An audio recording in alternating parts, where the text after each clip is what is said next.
Un homme est passé deux fois devant le rabbi, et le rabbi de Lubavitch, et lui a posé cette question-là. Il lui a dit, est-ce que vous pouvez me bénir, me donner une bénédiction?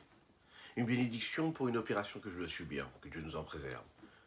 Le rabbi l'a regardé comme ça, il lui a dit, mais pourquoi est-ce que tu me demandes une bénédiction pour une opération que tu dois subir? Demande-moi plutôt une bénédiction afin que tu n'aies pas besoin de faire cette opération. Il y a différentes façons de demander la bracha à Kadosh Baruch Hu et d'attendre sa bénédiction. Il y a les lois de la nature, c'est-à-dire qu'on demande à Kadosh Baruch Hu de nous donner de la bénédiction dans ce qu'on va entreprendre. Par exemple, une nouvelle idée que nous avons dans les affaires. Par exemple, de nous donner la bracha dans la rencontre que nous sommes en train de faire, par exemple, entre un homme et une femme, pour un mariage, Bezrat Hashem.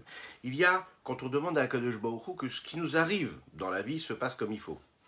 On est précis dans notre bénédiction, dans notre demande, et puis Akadosh Baruch Hu lui demande de nous aider dans cette précision-là, dans ce réceptacle que nous avons déjà créé. C'est-à-dire qu'on demande à Dieu de venir se poser dans les lois de la nature, de vraiment s'immiscer dans les lois de la nature, et puis de nous bénir.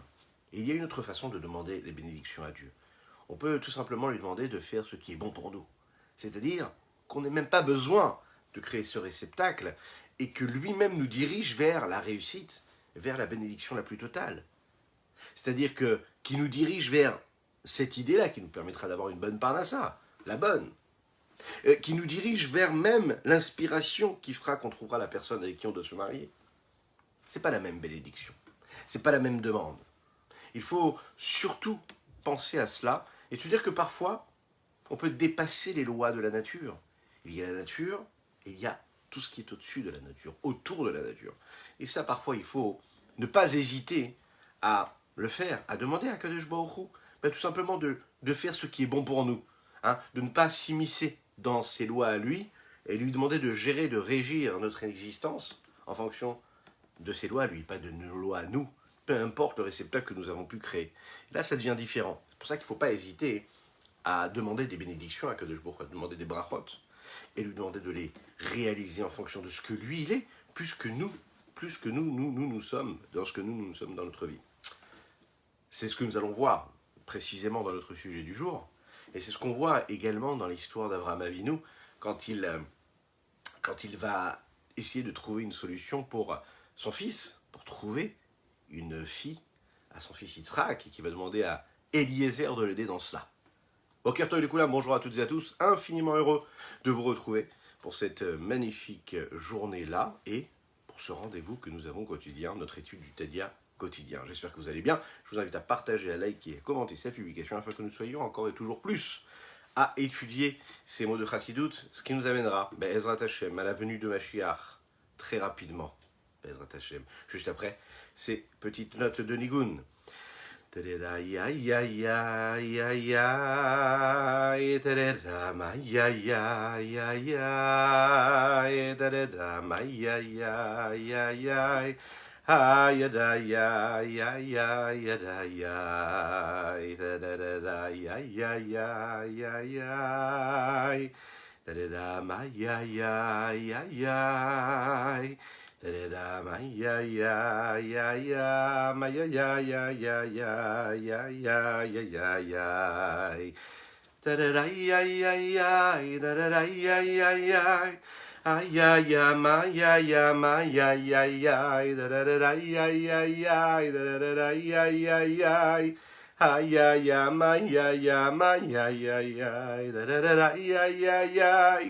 Ay ay ay ay da da da ya ma ya ya ma ya ya ya ya da da da ya ya ya ba da da dam bam bam bam. Ay ya ya ma ya ya ma ya ya ya da da da ma ya da da da da da da ma ya ya ya ya da da ya ya. Ay da da da da da da da, ay da da da da da, ay ay ay ay da da da, ay da da da da da da da, ay da da da da da, di dam ba bam bam, ay da da da da da da, ay ay ay ay ay.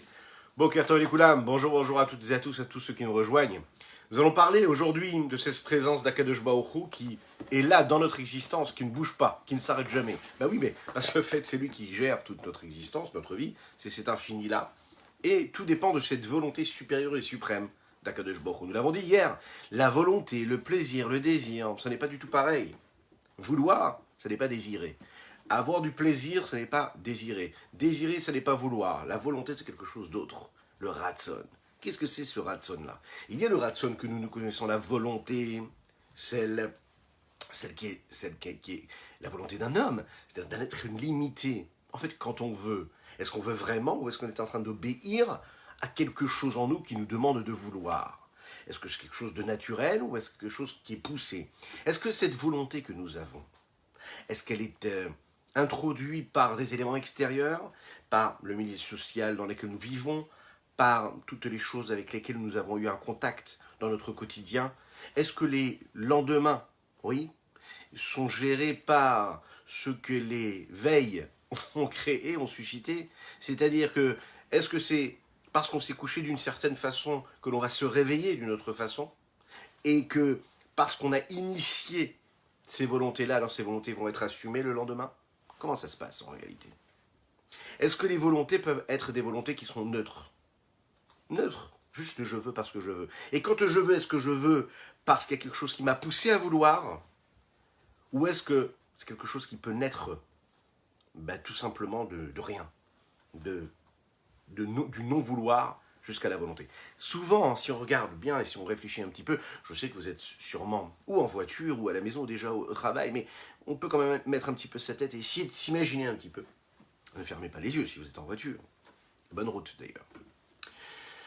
Réfléchir et se demander quand on veut, voilà, que notre journée elle va passer, ou bien celle d'hier, quand on a voulu quelque chose, ou bien dans nos grands projets de l'existence, quand on veut quelque chose, allez, pourquoi on le veut? Pourquoi est-ce qu'on veut un nouvel appartement? Pourquoi est-ce qu'on veut déménager? Pourquoi est-ce qu'on veut telle voiture? Pourquoi est-ce qu'on veut tel vêtement? Pourquoi est-ce qu'on veut tel moment de vie? Pourquoi est-ce qu'on veut choisir ce conjoint ou cette conjointe? Pourquoi est-ce qu'on veut ce choix de vie pour nos enfants? Pourquoi est-ce que de telle façon ça nous plaît, de l'autre côté ça nous plaît pas? Qu'est-ce qui fait, qu'est-ce qui motive cela?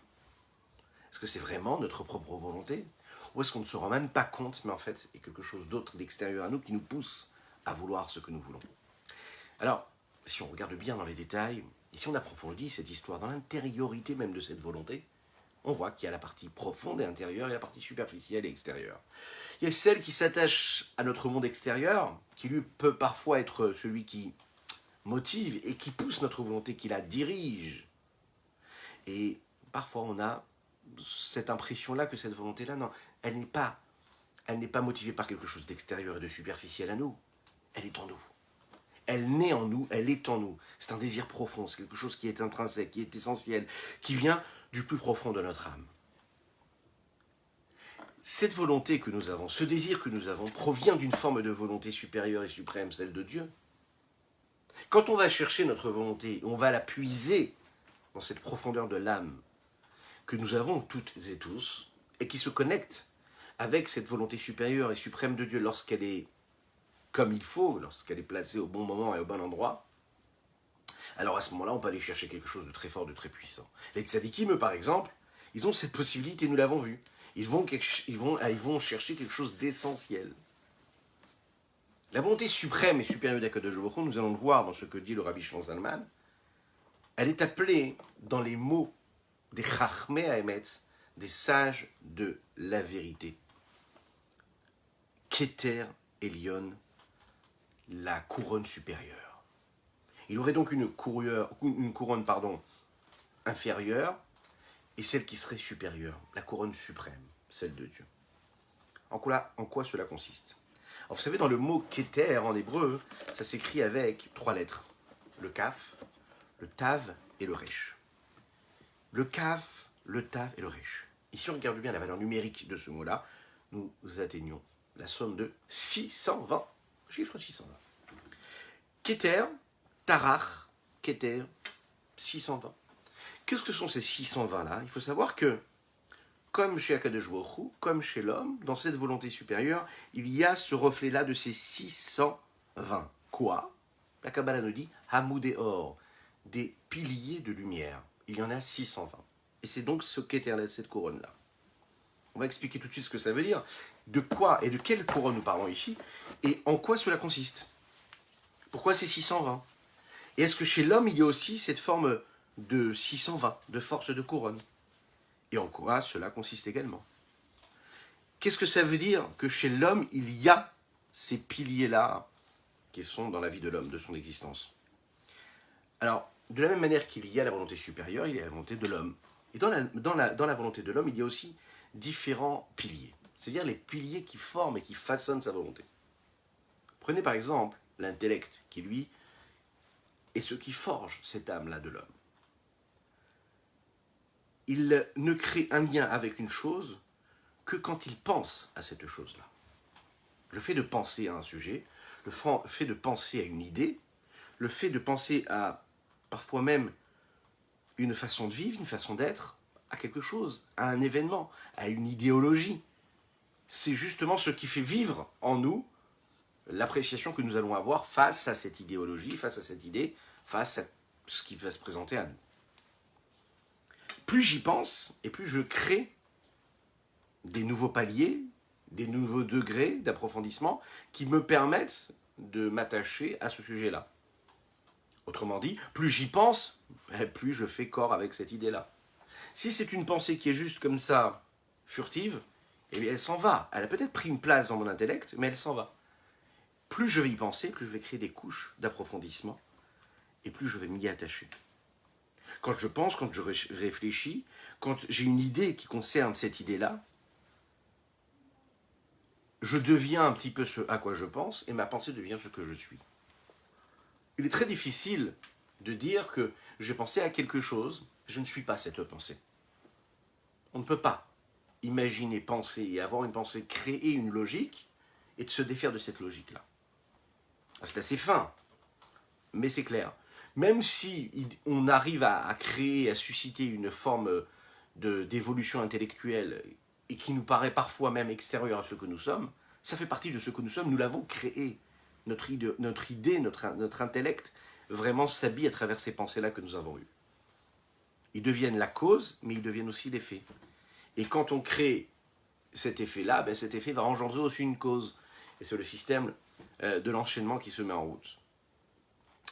Lorsqu'un homme réfléchit, lorsqu'un homme a cette volonté de base réelle qui se met concrètement en route, eh bien, ça peut susciter quelque chose d'éloigné comme quelque chose de proche. Proche de ce que nous sommes, comme très très éloigné de ce que nous sommes, globalement en général.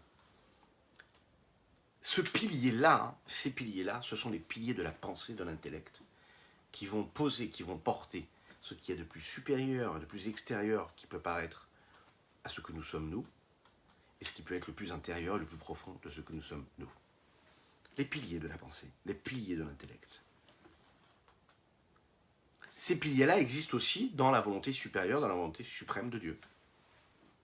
Que sont donc ces piliers-là? פירוש דרך משל כמו שיש עמודים בבית חומה גדול, ניצבים בארץ וראשם מחובר בתקרה. L'exemple est assez simple. Lorsque l'on voit une belle bâtisse, une belle maison, ou tout simplement une pièce avec un toit, avec des murs et avec un sol. Pour faire tenir ce toit-là, qu'est-ce qu'il faut? Il faut qu'il y ait des piliers, des poutres. Elles sont là pour tenir le toit. D'un côté, elles sont ancrées dans le sol, dans la terre, et de l'autre côté, l'autre extrémité touche le ciel, pardon, pas le ciel, le toit, vers le haut. Qu'est-ce que ça veut dire? Pourquoi est-ce que la volonté d'Akadosh Baruch Hu est appelée cette couronne supérieure suprême? Et quel rapport y a-t-il donc avec ces piliers, ces poutres qui tiennent le toit?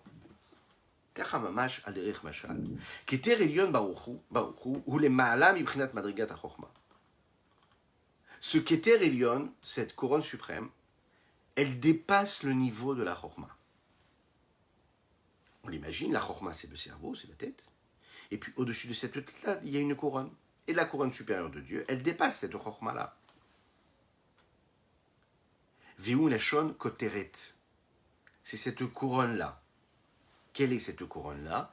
Shu maktir ou makif ala mochim shebarosh, she'en bechinat chorma binat da'at. Elles sont là pour couronner C'est un niveau qui couronne, qui entoure les différents niveaux qu'il y a dans le cerveau, dans l'intellect, qui se trouve dans la tête, qui lui se définit par ces trois niveaux-là, Chokhmah, Bina et Da'at. La volonté d'Akadosh Baruch Hu qui s'habille par exemple dans les mitzvot, cela se traduit par quelque chose de très précis, par différents niveaux. Il y a la volonté de Dieu qui est habillée dans ce que nous appelons les mitzvot qui viennent de la Torah. Il y a la volonté de Dieu qui s'habille dans les mitzvot des Rabbanan, des Chachamim. Mais globalement, on sait que ces mitzvot-là sont là pour accomplir une volonté, pour assumer une volonté qui a été initiée par Dieu. La volonté, autrement dit, de Dieu, c'est quoi? C'est l'action. Lorsqu'un juif accomplit ce qu'il accomplit, lorsqu'un juif met les téphilines, lorsqu'il met une petite pièce dans la tzedaka, lorsqu'un juif mange kasher, il respecte les commandements de Dieu, les recommandations que la Torah nous donne, eh bien il est en train d'agir, il accomplit la volonté de Dieu. Mais il y a une différence entre la Torah, l'étude de la Torah et les mitzvot. On dit que quand un homme étudie la Torah, c'est marqué comme ça, avec Torah techa betoch me'ai. Quand un homme étudie la Torah, eh bien il se nourrit de cette Torah-là. Qu'est-ce que ça veut dire? C'est-à-dire que c'est la nourriture de l'âme. C'est la nourriture du corps, la nourriture de l'âme. Et de la même manière que quand un homme il consomme un aliment, il devient ce qu'il a consommé. Son énergie, sa vitalité, le sang qui va couler dans ses veines sera là pour oxygéner les différentes parties de son corps en bonne santé, Bezrat Hashem. Dites Amen, Amen. Et que tout cela vient parce qu'à un moment il a consommé comme il fallait. Et que quand dans toute cette chaîne-là de consommation, le moment où il a ingurgité, il a mangé, le moment où il a mis en route tout ce système de digestion, où cet aliment va rentrer en lui, et qu'il va aller dans les différents organes du corps, il y en a qui vont prendre aussi qu'il faut en énergie, en vitalité, en oxygène, et puis il y a ceux qui vont se transformer en sang, et puis il y a ceux qui vont aller dans les déchets qui vont être rejetés par le corps. Le corps va créer, donc à travers tous ces membres-là, tout ce système, cet enchaînement de choses qui va donner la vitalité, l'oxygène, qui fait que cette nourriture-là devient ce que l'homme est. D'ailleurs, entre parenthèses, c'est la raison pour laquelle, en réalité, l'homme, on le dit, c'est dans la Chassidut, on l'explique, dans un des textes, que, en fait, la volonté, la nourriture, elle est plus élevée même que l'homme. Imagine un petit peu. D'ailleurs, elle a été créée avant l'homme, lors des jours de la création.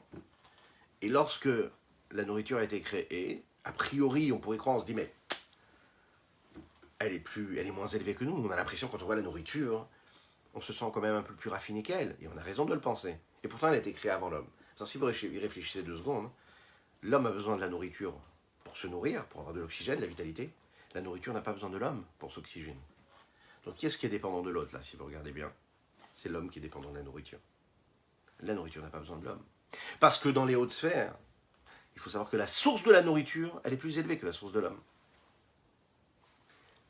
Quand l'homme descend sur Terre et qu'il est créé après la nourriture, il va se servir de la nourriture et de tout ce qu'il y a juste avant lui, à savoir du minéral, du végétal et de l'animal, pour élever ce monde-là. Alors bien sûr, la fonction de l'homme et ce qu'il a à faire sur Terre a beaucoup plus de noblesse, dans le sens où elle va travailler et raffiner tout cela. Mais dans cette Torah-là, il y a les mitzvot. Et les mitzvot, c'est ce que nous appelons vous savez, les levushim, les vêtements. Et c'est comme chez l'homme, il y a ce qui lui permet d'avoir une énergie intérieure et celle qui lui permet une énergie extérieure. Quand un homme va accomplir la volonté de Dieu et qu'il va accomplir une mitzvah concrètement, il va se connecter à quelque chose. Il va se connecter à ces piliers-là qui relient la volonté supérieure et suprême de Dieu à lui-même, à sa vie, qui peut paraître banale. La volonté d'Akadosh Baruch Hu qui s'habille dans les 613 mitzvot, il le dit ici de la Torah. Cette volonté de Dieu s'habille dans les 613 commandements de la Torah, mais aussi les 7 commandements de nos Chachamim, de nos sages. Shiruvam Kokulam et mitzvot Maasiot, on sait que la majorité des mitzvot, c'est des mitzvot qui sont des mitzvot concrètes, qu'on doit faire, qu'on doit agir, qu'on doit concrétiser matériellement. Et donc là, on voit quels sont ces piliers de lumière, ces 620 piliers de lumière. Puisque la volonté d'Hachem s'habille dans les 613 mitzvot et les 7 des Rabbanan. Donc, à ce moment-là, à travers ces mitzvot, je suis en train de relier la volonté supérieure de Dieu, qui est quoi? Dans notre exemple à nous, dans notre métaphore ici, le toit, avec les niveaux qui sont les plus bas, à savoir la terre. les mitzvot, la volonté, créent la connexion entre le plus haut et le plus bas. Vega matluyot badibour. Toutes les mitzvot qui sont accomplies, vous savez, par la parole. Vous allez me dire, mais il n'y a pas eu d'action, puisqu'il y a plein de mitzvot qui sont concrétisées par la parole de l'homme. Alors comment est-ce qu'à ce moment-là, on crée cette connexion entre le haut et le bas? Il dit, mais ça, c'est pas grave. Pourquoi?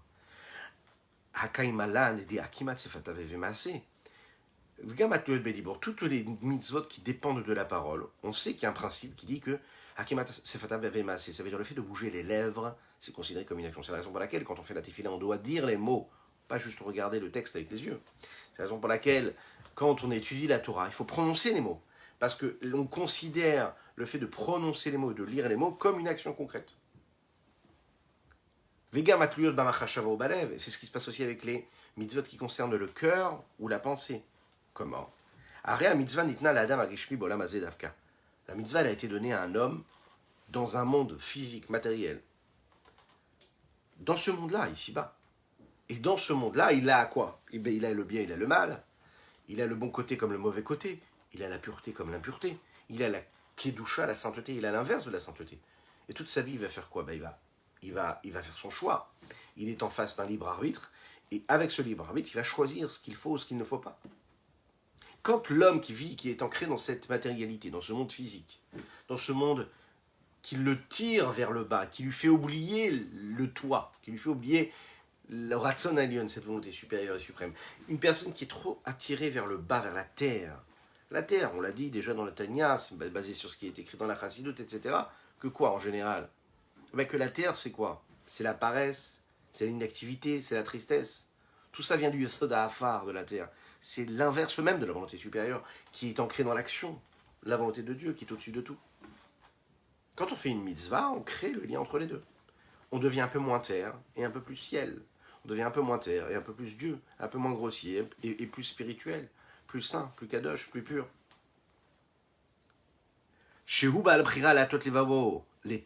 L'homme a ce libre arbitre et il peut choisir de laisser son cœur se pencher d'un côté ou d'aller d'un autre côté. Ce qui n'est pas le cas de la neshama qui n'a pas de corps.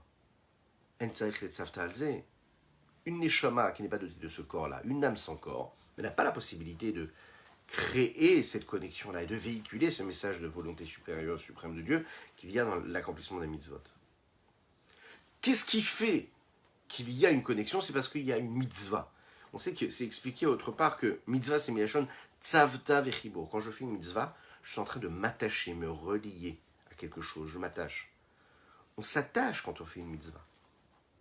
La meilleure façon de s'attacher à une personne, la meilleure façon pour un père ou une mère de s'attacher à ses enfants, c'est quand ils agissent pour eux. La meilleure façon de s'attacher dans un couple, c'est d'agir, d'accomplir la volonté de l'autre. C'est la meilleure façon, on n'a pas besoin de faire des grands plans. Juste ça, juste accomplir la volonté de l'autre. Accomplir la volonté de l'autre, ça nous relie, ça nous attache. À Kadosh Baruch Hu, on accomplit ces mitzvot, eh bien c'est comme si il nous avait donné, vous savez, des belles cordes comme ça, tissées avec plusieurs liens. D'ailleurs, on le dit, toutes les mitzvot, c'est toutes ces petits filets, ces petites cordes qui créent cette grande corde, vous savez. Et des cordes qui sont dotées de plusieurs fils qui s'introduisent l'un dans l'autre et qui permettent en fait que cette corde-là ne bouge jamais. Les mitzvot, c'est ça, il y en a 613. Et à nous, en fait, de les relier juste avec une avec l'autre, et puis de bien maintenir cette corde-là qui nous relie à Dieu. À chaque fois qu'on accomplit la volonté d'Hachem, une mitzvah, eh bien on permet à ce fil, à cette corde-là, à ce lien de se tenir comme il faut. Parce qu'il y a eu ce tzivouille, cette recommandation, cet ordre que Dieu va nous donner, ce commandement-là, alors précisément par ça, on peut s'attacher à lui. On ne pourra jamais s'attacher à Dieu différemment que cela. Donc, tout ce qui est défini la mitzvah, c'est précisément pour un âme qui est dans un corps. Pardon, une âme qui est dans un corps. Quand la met dans le corps, alors elle peut créer ce processus de connexion et d'attachement qui va la lier à Dieu. Parce qu'elle a le choix, parce qu'elle peut faire l'inverse, et qu'elle ne choisit pas de faire l'inverse, alors là, à ce moment-là, elle s'est attachée à Kadosh Baruch Hu. Autrement dit, nos choix dépendent de nos actions dépendent de nos choix. Et que parce qu'on a le choix, on peut agir, et parce qu'on agit, on se relie à la volonté de Dieu. Ce qui est très intéressant, c'est qu'a priori, on a le choix de faire autre chose. Mais comme dans ce choix-là, il y a la possibilité de faire la volonté de Dieu, et que quand on choisit de faire la volonté de Dieu, eh bien on s'y est attaché. Venimtsa. Et qu'est-ce qu'il en ressort? שהמצוות הן על דרך משל כמו העמדים ניצבים מרום המעלות, ורצון העליון ברוך הוא עד הארץ על הזו החומרית. Chaque mitzvah que nous faisons, réellement, c'est comme ces piliers-là qui se tiennent en bas et qui touchent le ciel, qui touchent le haut. C'est la volonté supérieure de Dieu jusqu'à cette terre-là, physique, matérielle, grossière, qui a priori total l'inverse de la volonté supérieure et suprême de Dieu. Ve'en, il nous le dit, al derech mashal, kemo ha'amodin chalulin, שמקיפים ומלבישים נשמת האדם או רוחו או נפשו כשמקיים המצוות. ודרך עמודים אלו עולין הנרן שלו, נפש רוח ונשמה שלו, עד רום המעלות לצרור בצרור החיים את השם. פירוש, להיות צרורות ומלובשות באור הכתר ורצון העליון. En réalité, la neshama qui se trouve dans le corps ne va pas rester neutre. Elle s'attache à Dieu à travers les mitzvot qu'elle va accomplir. Grâce à cela, elle crée une connexion, un lien avec Dieu, mais elle n'est plus la même. Ça veut dire que ce n'est pas un travail qui est fait, qui reste neutre, et qui n'a pas d'incidence, et qui n'a pas de changement, et qui ne crée pas un changement en nous. Il faut savoir que chaque mitzvah qu'on va accomplir, elle a ce mérite-là, quelque part, de nous transformer, de nous transcender. Vous savez, c'est un petit peu comme, imaginez, l'exemple qu'il donne ici, ce serait donc comme des faisceaux. Ces piliers-là, mais qui seraient à l'intérieur, allez, on ajoute ce mot-là, peut-être transparent, mais même s'ils ne le sont pas, qui seraient vides à l'intérieur. Pas des piliers pleins, mais des piliers dans lesquels il y aurait un espace vide à l'intérieur. Et qui, en fait, qui constituerait cette matière, ce matériau de ce qui se passe à l'intérieur de ce vide-là, qui se remplirait par quelque chose. De quoi? Alors, vous avez la partie extérieure de ce faisceau-là qui entoure et qui permet en fait à cette âme de l'homme d'être habillée par quelque chose, ou bien l'esprit de l'homme. C'est intéressant de voir qu'ici, dans les termes qu'il emploie, il dit qu'il s'habille et qu'il s'entoure par l'âme de l'homme ou par rucho o nafsho. Ça veut dire quoi? Nefesh, ruach, neshama. Ce sont les différents niveaux que l'âme a. Et en fonction de ce qu'il va faire, de ce qu'il va investir, de sa connexion à lui, eh bien, il va mettre en relief tel aspect de son âme ou tel aspect de son âme. Comment? Tout simplement par les vêtements des mitzvot, c'est-à-dire en agissant, il crée ce qui va entourer son âme. Et par ces mitzvot-là, qui deviennent donc ces piliers de connexion, eh bien, Nefesh Ruach Neshama, son âme, et ces différentes facettes de son âme ont la possibilité de monter, jusqu'à se retrouver dans cet ensemble de vie-là.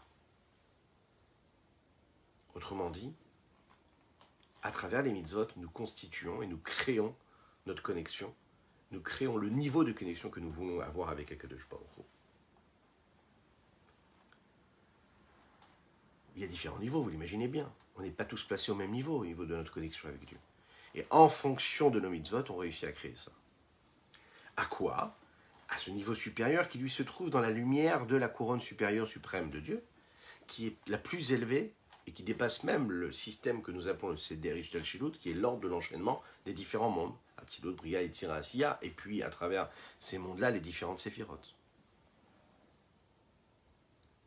C'est ce que nous avons appelé la capacité que l'homme a à créer une connexion avec Dieu qui s'appelle la splendeur de Dieu, le plaisir, le désir suprême qu'un homme est capable de ressentir lorsqu'il se trouve au plus haut de ce qu'il est capable de faire et d'entreprendre et de créer et de susciter quand il va réussir à monter le plus haut possible grâce à ses mitzvot.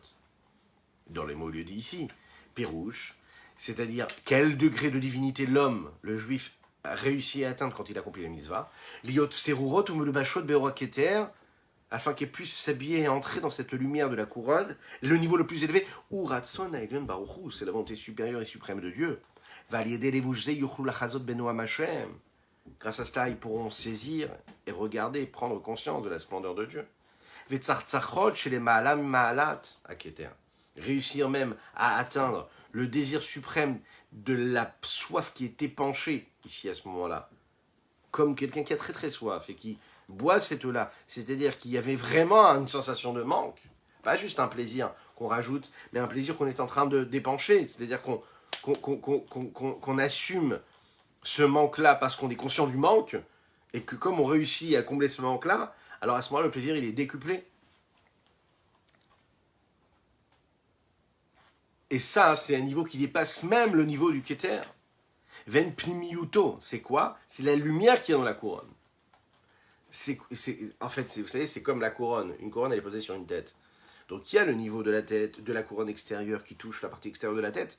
Et il y a le niveau intérieur de la couronne, qui est la lumière de la couronne, qui lui n'est même pas en connexion avec la partie extérieure et superficielle de la couronne, qui en fait, lui, se connecte avec l'au-delà, avec vraiment l'infini. Et là, on atteint vraiment un niveau qui est très très très élevé. Et quand on réussit à susciter ce désir-là, eh bien, on atteint un niveau qui dépasse complètement, comme nous l'avons dit, le système de l'ordre de l'enchaînement, le CDH et Chelout. והגם, הדרך משל, והגם, שנדבר במקום אחר שמצוות הן פנימיות רצון העליון ברוך הוא.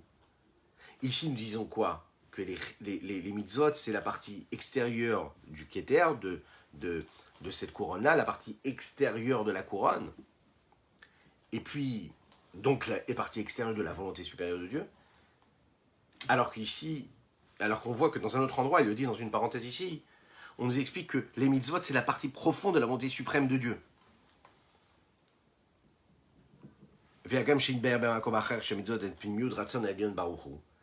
Il répond, il dit, c'est connu cette chose-là, les Yodechen, pour ceux qui maîtrisent la Chochmat Nistar. Yodechen, Chen, Chet, Chochma, Nun, Nistar. Ça veut dire quoi? Chochma Nistara, c'est la sagesse cachée, voilée, la Kabbalah. Ribouille Bechinot ou Madrigot, Shesh Bechol Bechina ou Madrigal, Madrigal d'Agdusha. On sait qu'il y a d'innombrables et de multiples niveaux dans chaque niveau, et dans chaque niveau, et dans les innombrables niveaux qu'il y a de chaque niveau, il y a encore une fois d'innombrables niveaux. Kama Bechinot Panim les Panim, il y a la profondeur de la profondeur. Ça veut dire que dans chaque niveau, il y a un deuxième niveau qui est plus profond que le niveau qui a été initié juste avant. Et c'est ce qui se passe aussi dans la partie superficielle extérieure de chaque chose. Vegam, Vekama Bechinot Achoraim l'Achoraim, il y a différentes facettes et différents niveaux d'extérieur dans ce qui est extérieur. Dans la partie arrière, il y a l'arrière de l'arrière. Et chacun est plus arrière et plus séparé, plus extérieur de ce qu'il y avait juste avant. L'enquête, ça l'infini, le etc. Ça veut dire que quand on parle de la profondeur, de l'intériorité même, de la volonté supérieure de Dieu, dont on parle ici, nous parlons de la partie des mitzvot qui sont considérées comme extérieures. Mais qu'est-ce que ça veut dire extérieur? Un certain niveau d'extériorité. Quand on parle dans un autre endroit de la partie profonde, on parle d'un autre niveau de la partie de cette mitzvah-là qui est engendrée. Quoi qu'il en soit, les mitzvot sont quoi? C'est 620 piliers de la lumière du Keter, comme le chiffre Keter. Donc c'est donc 620, la même valeur numérique. Nous avons 613 mitzvot plus 7, les Chachamim, ça fait donc 620.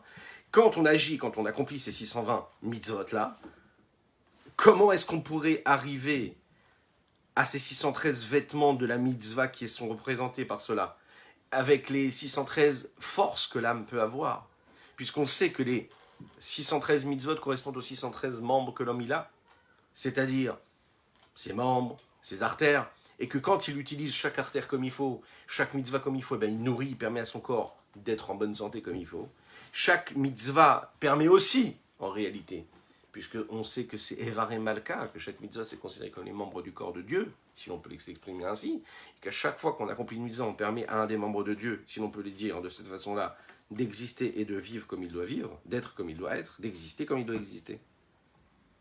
Alors le Admorazake nous explique ici que les 7 des Chachamim qui permettent d'arriver à ce chiffre-là de 620, réellement, elles font partie des mitzvot de la Torah. C'est des mitzvot des Chachamim et elles proviennent des mitzvot de la Torah. C'est la raison pour laquelle nous disons ici que les vêtements de l'âme sont 613, des mitzvot des Chachamim, de la Torah, mais elles incluent également les 7 des Chachamim qui, elles, proviennent en réalité des mitzvot de la Torah.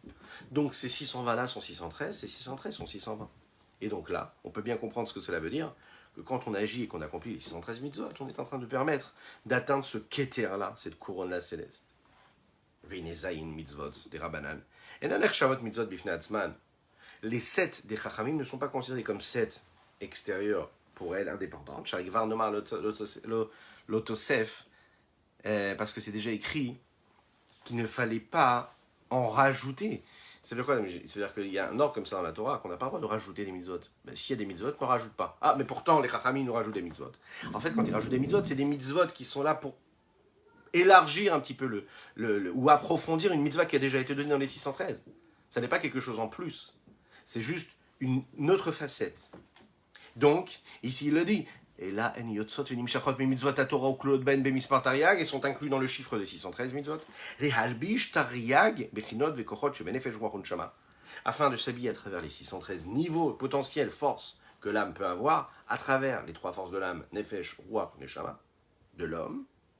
Et donc, grâce à cela, puisque ces piliers-là, ces mitzvot-là sont ces piliers qui sont, imaginez, vides à l'intérieur, qui permettent en réalité qui sont donc ces vêtements qui entourent et qui englobent, et qui permettent le passage, une transmission quelque part au milieu. Donc, eh bien, ils s'habillent et ils habillent le niveau de l'âme, la neshama, le ruach, le nefesh, qui accomplit la mitzvah. Et grâce à cela, on s'élève. Grâce à ça, les différents niveaux de l'âme s'élèvent et rejoignent ce que nous appelons la connexion idéale qu'il pourrait y avoir avec la lumière de la couronne de Dieu. Et par ce vêtement, elles ont la possibilité donc d'atteindre ce niveau-là de perception, de saisissement céleste, de s'attacher vraiment à la présence d'Akadosh Baruch Hu, de le comprendre, de le voir, de le sentir exister à travers chaque élément de notre vie. Voilà ce qu'on pouvait dire aujourd'hui pour notre Tanya du jour. Je vous souhaite une infinie bracha, bénédiction, que Dieu fasse en sorte que, oui, en effet, on n'a même pas besoin de lui demander une bénédiction précise, de nous aider dans telle ou telle chose, mais qu'il nous bénisse, lui, avec sa bénédiction céleste à lui, celle qui dépasse nos limites à nous, celle qu'on ne comprend même pas en fait, qui fasse ce qui est bon pour chacune et chacun d'entre nous dans tous les domaines, matériels et spirituels. Je vous dis à bientôt.